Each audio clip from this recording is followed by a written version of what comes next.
Olá, seja bem-vindo a mais um podcast comigo, Cássio Gama. E no episódio de hoje, a gente vai falar sobre economia. Entenda a inflação global. Você sabe o que é inflação? Tem dúvida aí do que por que os preços aumentam tanto aí no nosso dia a dia? Ainda mais agora, Tudo está muito caro, tudo está muito ao extremo aí. Cada dia mais as coisas ficam mais caras. Então, no episódio de hoje, vamos entender isso. Então, a quantidade de reais em circulação aumentou em 40% desde 2020. A de dólares também. A produção inédita de dinheiro novo, pelos bancos centrais fomentou uma inflação mundial e persiste. Então, entenda o que nos espera. Essa é uma matéria da Você S.A., escrita pelo Alexandre Versinazzi. Então, o Boletim Focus é a NBA aí das projeções econômicas. Toda semana, o Banco Central faz um levantamento das previsões de 140 instituições de peso, bancos, corretoras, gestores de fundos, universidades. Cada uma aí dá o seu palpite para como estará a inflação, a tal da Selic, que é tanto dita aí nos jornais do país. O PIB e outros indicadores lá na frente. O Banco Central junta tudo, diz qual é a mediana, o ponto central aí, para cada indicador e publica em seu site.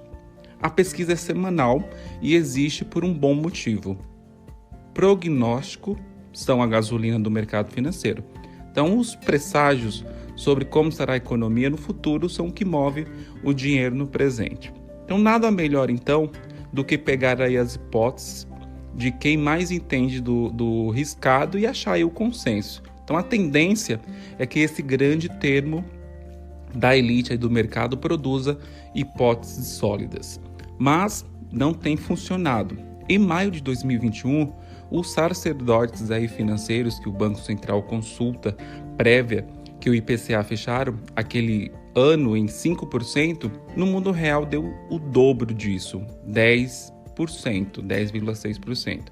Para 2022, a média aí das bolsas de cristais em maio do ano passado previa o seguinte: a inflação terminaria este ano em 3,61%. Deu praticamente isso no primeiro trimestre, 3,20% até março. Nos últimos 12 meses, 11,30%. De onde veio tanta disparidade, É o que vamos analisar aqui. Como a Selic funciona? A Selic determina o preço do dinheiro. Funciona assim: bancos pegam dinheiro emprestado com outros bancos todos os dias, faz parte do jogo, e não significa que tem que tomar ali emprestado está de mal das pernas, Quem pega o dinheiro emprestado está mal das pernas. Às vezes um banco acabou de aprovar um monte de financiamentos para um monte de clientes e precisa ali de um dinheiro vivo na hora, para movimentar ali a sua rotina de banco, de uma agência, etc. Então, outro banco, que eventualmente não fechou tantos negócios no dia, prefere emprestar a juros para os concorrentes e deixar seu dinheiro parado.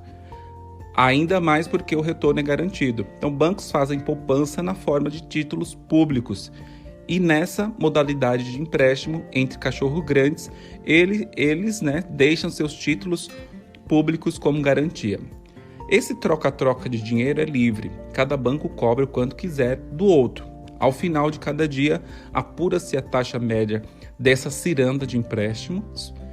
E essa é a média, é dado aí o nome de a média é a Selic, então a taxa básica de juros da economia. Básica, entre aspas, porque os juros, camarada, que os bancos cobram um dos outros, são mais baixos que existe no mercado.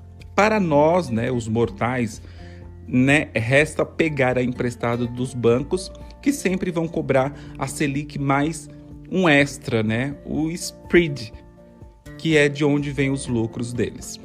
Então, mas espera aí, vamos entender um pouco mais.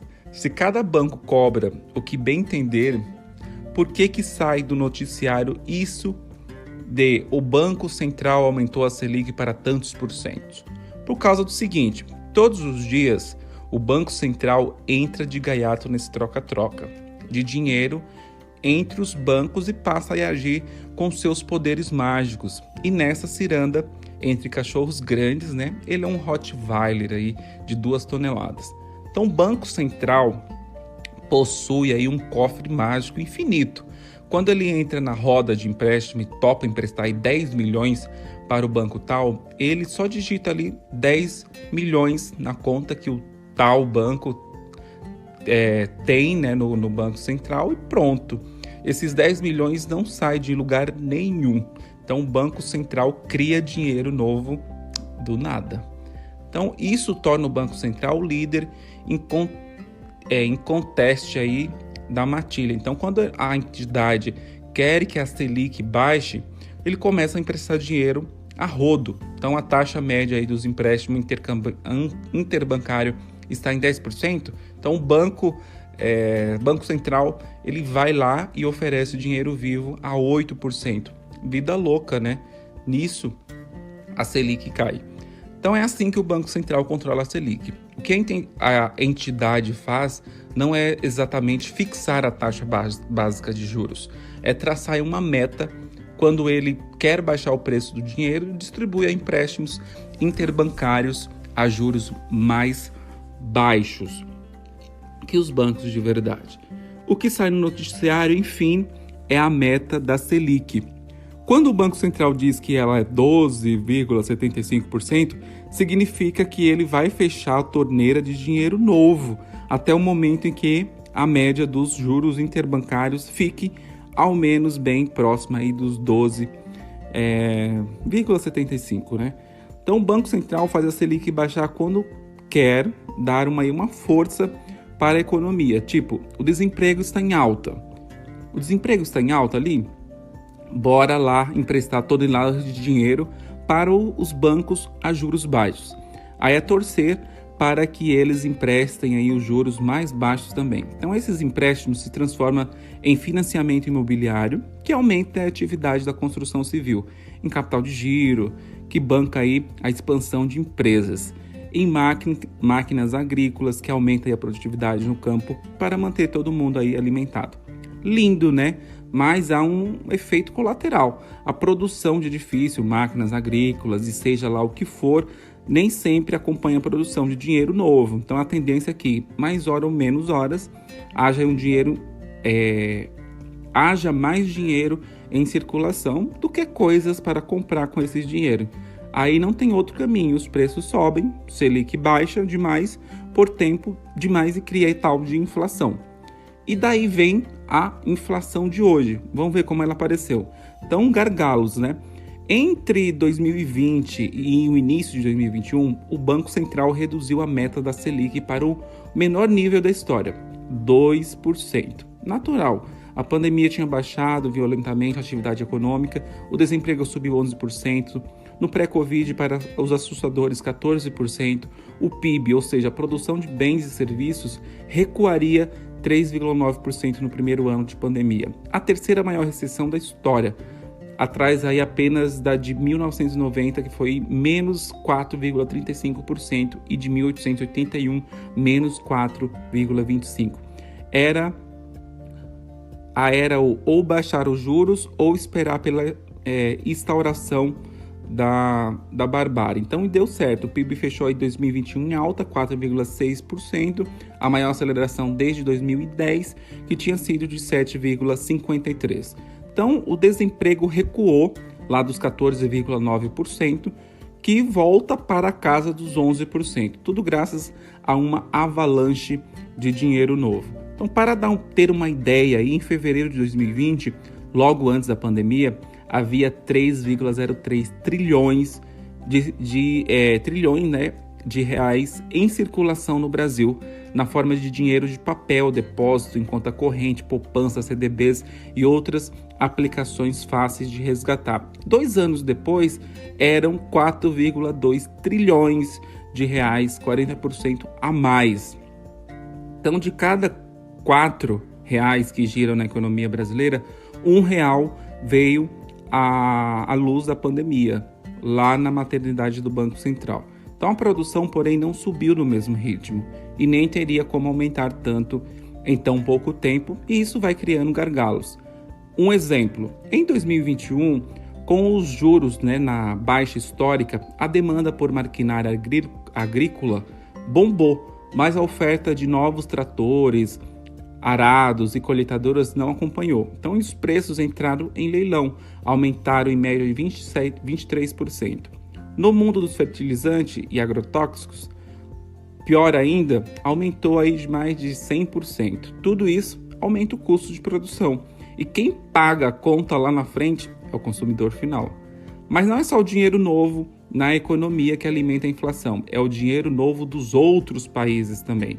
Então, 6 trilhões de dólares novos, basicamente todos os bancos centrais do mundo abriram as torneiras para enfrentar os efeitos deletérios da pandemia, a começar dos Estados Unidos. No início de 2020, haviam aí 15 trilhões de dólares em circulação nos Estados Unidos. Hoje são 21 trilhões de dólares, 40% a mais. De cada 4 dólares na praça, veja só, 1 dólar nasceu depois da Covid. Na maternidade do FED, o Banco Central Americano, a meta da Selic deles é um pouco diferente da nossa. Em vez de cravar um número, eles estipulam uma banda. No caso, de 0 a 0,25%, a depender aí dos humores do dia, nada basicamente. E funcionou por lá também, reverter aí uma queda de 3,4% no PIB em 2020, o maior tombo desde 1946, para uma alta de 5,7% em 2021. Aí o desemprego caiu em 14% no início da pandemia, para 3,6%, um dos menores da história americana. Essa história se repetiu no mundo todo e as toneladas de dinheiro novo lá fora também tiveram efeito por aqui. As exportações do agronegócio brasileiro somaram aí 120,59 bilhões em 2020, recorde histórico, e uma alta aí de 19,7% na comparação em 2020. E não é só soja, açúcar, café, carne. O Brasil está à frente ainda dos 5 exportadores de 30 produtos agrícolas: milho, feijão, cítricos e etc. Então esse é o lado do copo meio cheio, o lado meio cheio do copo. Então vamos ao meio vazio. Então dinheiro novo causa aumento de preços quando a produção não dá conta do aumento da demanda. E quando boa parte da demanda vem de fora, turbinada aí pela impressão de trilhões de dólares e euros, aí complica. O mercado interno fica menos abastecido e quando a abundância de um produto diminui, o preço dele sobe. Então, ou seja, a alta nas exportações de alimento é um outro fator que bomba a inflação da comida por aqui. Também tem o petróleo, claro, o barril já vinha em alta estratosfericamente aí, bem antes de Putin invadir a Ucrânia. Então, no final de 2019, o barril estava a 60 dólares, ano passado fechou em 80, uma alta de 33% em 2 anos. Nota, se a gente comparar com o preço do barril em março de 2020, época em que o pânico com a Covid arrebentou aí todos os mercados e jogou o petróleo a 20 dólares, a subida foi de 300%. Mas aí é uma comparação descabida. Em suma, a alta de 33% entre a pré-pandemia e o pré-Ucrânia foi par aí de um passo com o aumento aí da quantidade de dólares em circulação. Não é coincidência, então a produção mundial de barris aumentou só 1,8% entre 2020 e 2021, com mais dinheiro circulando e produção estagnada.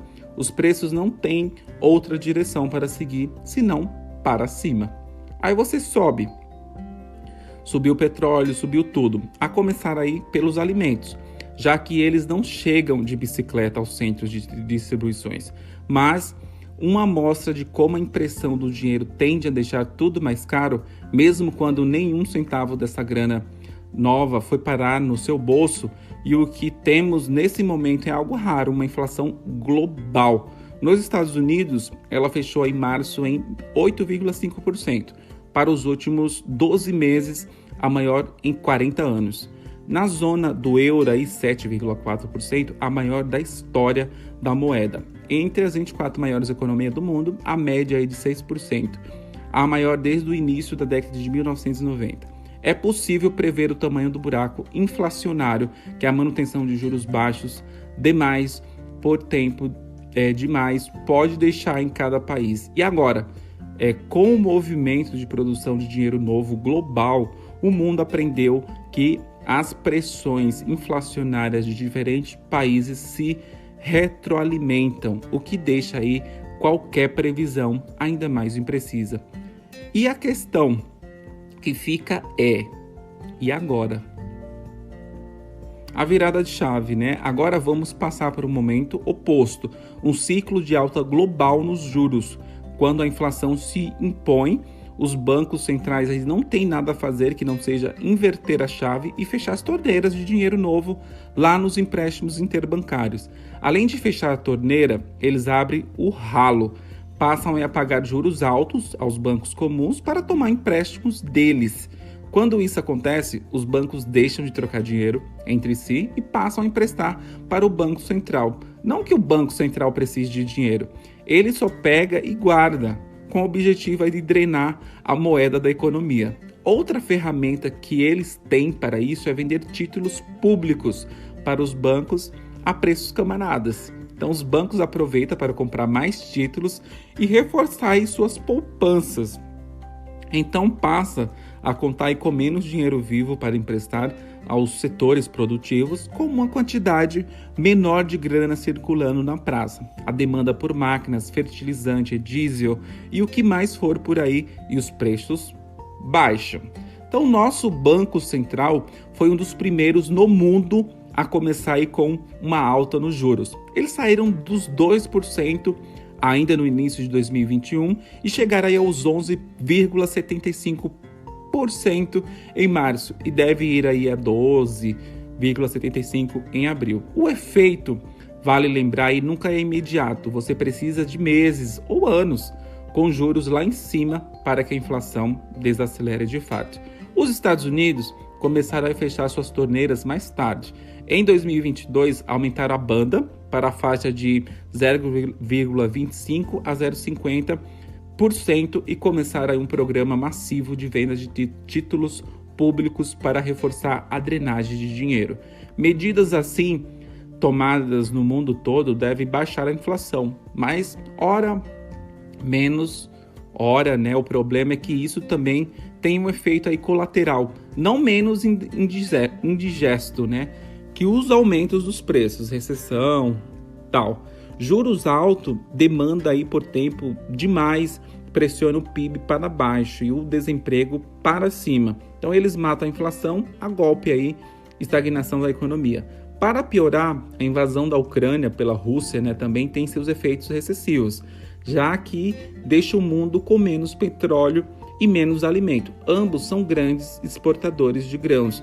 No Brasil, vimos o primeiro efeito aí da guerra na inflação de março, 1,60%. A maior esse mês, nos últimos 28 anos da história do Plano Real, tão impulsionada justamente por altas ainda fora da curva nos combustíveis e nos alimentos. Juros altos e instabilidade no suprimento de commodities é uma combinação incapaz de produzir o pior dos cenários, uma estagflação, ou seja, estagnação econômica combinada com inflação. Nesse caso, uma inflação turbinada, não pelo aumento da demanda no mundo, mas por escassez pura e simples. Se isso acontecer de fato, os bancos centrais aí ficarão de mãos atadas. A economia global não estará mais nas mãos deles, mas o futuro da geopolítica. E esse é ainda mais imprevisível que qualquer índice de inflação. Então, um pouco aí dessa matéria trazida pela Você SA sobre como nasce, como a gente está vivendo hoje. Entenda a inflação global que a gente está vivendo. Não é só exclusividade do Brasil, mas é uma questão que está tomando conta do mundo. É a globalização. é os países interligados, é negócio sendo feito entre países. E se um está ruim, consequentemente um efeito com cascata gera nos demais, pandemia, guerra na Ucrânia e etc., que também afeta os investimentos. Se você é investidor, também vai afetar. Se você gostou desse episódio, não sabia, assim como eu, como funciona a inflação, como é medida a inflação no Brasil e no mundo, então esse podcast foi para você. Então, se você gostou, compartilha com seus amigos. Não esqueça de me procurar lá nas redes sociais, @podcássio ou Cássio Gama Off. Lembrando que esse episódio está disponível em todas as plataformas digitais aí de áudio e vídeo. Se você gostou, obrigado por ter chegado até aqui, ouvido o podcast. Até um próximo episódio. Manda lá suas sugestões de tema. Manda lá sua opinião, temas, sugestões. Algum tema que eu não falei aqui que você gostaria de ouvir, manda lá, me procura nas redes sociais. Eu vou adorar aí te ouvir, ver você aí dando a sua opinião sobre os nossos temas. Mais de 50 episódios aqui para você sobre carreira e atualidades. Espero que você tenha gostado. Até um próximo episódio.